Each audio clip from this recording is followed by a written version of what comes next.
You believe in me, Thomas, because you have seen me, says the Lord. Blessed are those who have not seen, but still believe. The Lord hears the cry of the poor.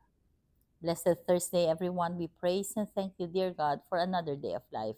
We praise and thank you for the gift of love, the gift of family, of community, of belongingness, and the gift of today being coming from 2 days vacation. We are recharged. Were you recharged? Did you have a very wonderful vacation? Sana all. We praise and thank you for your reminder in today's gospel, dear God. It's about the gospel according to St. John.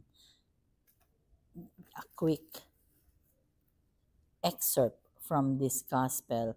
The one who comes from above is above all. The one who is of the earth is earthly and speaks of earthly things. But the one who comes from heaven is above all, and he testifies to what he has seen and heard.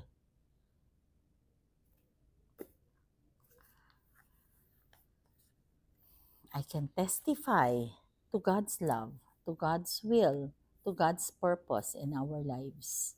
Oftentimes, we are hurt. Oftentimes, we do not like our tests. Oftentimes, mabigat sa dibdib ang pinagdadaanan. But after we champion our challenges, after makalipas ang mga unos sa buhay, we come to realize na, kaya pala. I remember, batang-bata pa ako noon, I was 20 years old.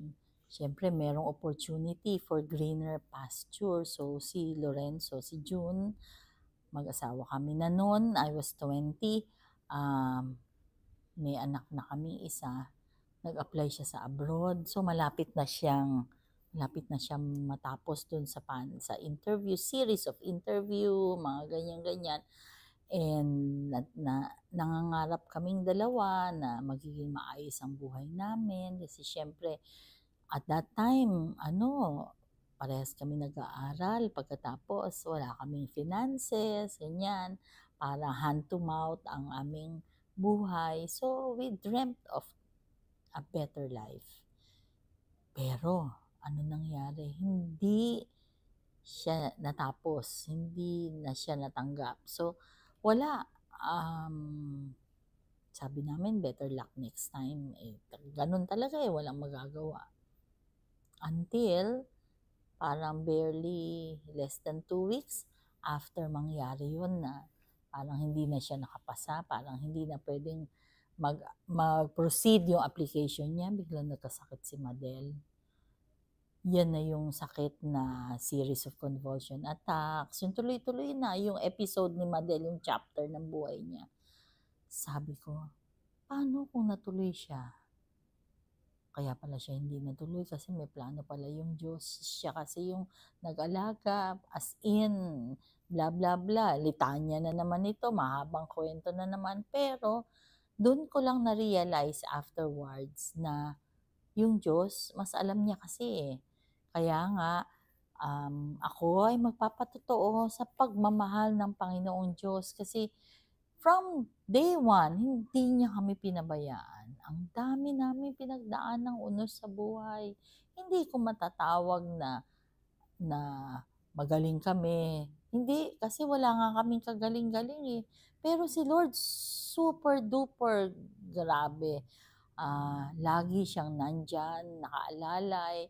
Yung bang hilahod ka na, yung nakadapa ka na, pero si Lord continuously lifting us up. And now, ito ay kwento na lang. Ito ay parang isang panaginip na natapos na. Kaya lahat ng mga problema natatapos din. Lahat ng mga agam-agam, lahat yan natatapos din.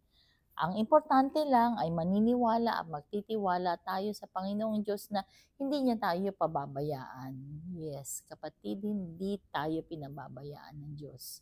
Patuloy ka lang maniwala at magtiwala, magdasal, and trust to Him everything. Katulad ng sakit na ito, sobrang sakit nito. Kung alam niyo lang, sobrang sakit. Pero naniniwala ako at nagtitiwala ako na doon sa binigay sa akin ni Allen na balm, ito ay yung sakit nito ay mawawala. Salamat. Salamat sa pag-asa, yung pag-asang pwede naman talaga itong mawala. Let us pray. Lord God, we are sorry for our sins, either of commission or omission. We pray for healing. We pray for those who are sick. We pray for those who are requesting for prayers and those who are praying with us right here, right now. We praise and thank you, dear God, sa aming mga kaibigan, mga extended family members. We praise and thank you for the friendship that we have. Lately, nagkaroon kami ng opportunity na mag-bonding ng aking mga kaklase nung college. Maraming salamat po, Panginoon, na pinapahintulot mo pong mangyari ang mga bagay na ito. We look forward to more of bonding moments with friends and family. Salamat po, Panginoon, sa lahat-lahat. Walang hanggang pasasalamat ang sambit namin sa iyo, Panginoon. Lord God, please be with us always and in always and allow your presence in our lives to manifest. Panginoon, stay with us because without you, we are nothing. All this we pray in your mighty name through the intercession of our blessed Mama Mary. Amen. Blessed Thursday once again.